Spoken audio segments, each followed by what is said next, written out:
So the winds are going to be the issue tonight. Not going to be terribly bad, but certainly the winds are going to be picking up across town. We'll talk about the winds in just a little bit. In the meantime, I know you folks, a lot of you folks dealing with the gnats out there. You know, last week when I was doing the broadcast live outside of the farm, a lot of gnats around town. And just to give you an idea, these are some of the pesky guys. There are different varieties, but these are the guys that are in swarms across parts of town. And let me give you a little information about these gnats. They're attracted by carbon dioxide. So what you breathe out is what they desire. And they will certainly form very quickly once you start standing out there.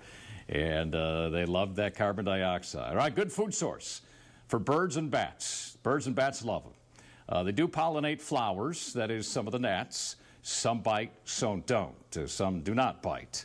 But I talked about some of the prevention. You can use a little bit of vanilla, imitation vanilla, or if you have the pure stuff. Or you can use a head netting. Now, if you guys can take me here at the farmhouse, this is the netting you can get. And you can get it at any home hardware store. Here it is right here. But again, all you got to do is just put this over your head and kind of tie it around. This prevents it from getting, or at least the gnats, from getting in your eyes, your nose, and your mouth and breathing some of that in. So again, any home hardware store, you can pick these hair nets up. I think they might come in a package of 2 of them that you can pick up, but they're not very expensive at all. But if you're doing any yard work around the house, something that could be very handy for you if you have a gnat problem. All right, let me take you out and show you what's going on out there, what we're dealing with the winds over the next 7 days. We talked about how the winds would gust to about 40 miles an hour. Tomorrow they're going to be about 30 on Saturday, so kind of low and windy. And then once we head into the weekend, really late weekend, Sunday, Monday, Tuesday, Wednesday, Thursday, winds aren't going to be much of an issue. It is warm out there, nearly 85, 84 out at the airport. We have 83 in Cruces.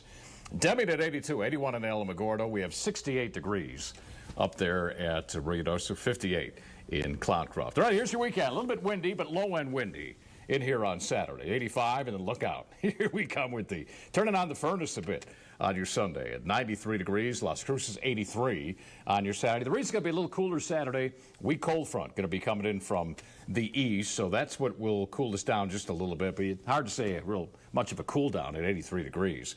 90 in Fort Bliss. Clint at 90, Fabens 90, up in Montana Vista at 89 degrees. And as we make our way through tonight, sunset 7:41, 62. Skies will be clear, but again, the winds will be up on occasion, mainly on the east, northeast sides of town. 89 for tomorrow, so we're going to be really close to hitting maybe our first 90-degree reading of the season. 57 overnight in Las Cruces, your high. We'll make it up to 85. There's your sunrise there at 6:27. Watch over the next several days. Again, low and windy on Saturday with those gusts 85, 93 on Sunday. And we're going to continue to string together those temperatures hanging out in the low to mid-90s for a good portion of next week. Mark. All right, Dave, thank you.